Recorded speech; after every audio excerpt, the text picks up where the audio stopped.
उहाँको पार्टीको नाउँ मात्र राखेर उहाँलाई अगाडि सारेर उहाँलाई युज गरिरहेछ के किन तपाईहरुले बुझ्नुहुन्न हर्का साम्पाङ कुलमान घिसिङ म तामाङको छोरी है मलाई कुलमान घिसिङ मन नपर्ने हैन एकदम मन पर्छ है उहाँको कामहरु हजुरहरुलाई सम्पूर्णलाई थाहा छदैछ मलाई सबै मन पर्छ तर कुलमान घिसिङको पार्टी के छ त उज्यालो पार्टी हर्का साम्पाङको पार्टी के छ श्रम संस्कृति पार्टी श्रम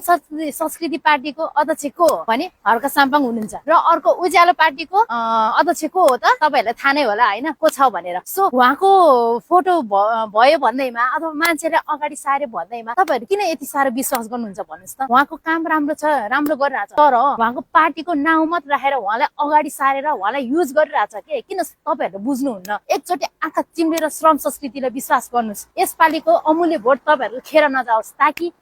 तपाईहरुको सानो गल्तीले भोलि गएर ला हामीले हर्का साम्पाङलाई नै चुज गर्नुपर्ने रहेछ सम्झिनु पर्ने रहेछ भन्ने दिन चाहिँ आउँदै नआओस् सो त्यही भएर म भन्न चाहन्छु तपाईहरु सम्पूर्णलाई अब आउने भनेको कुलमान घिसिङ होइन कि हर्का साम्पाङलाई जिताउनु पर्छ जय माट है त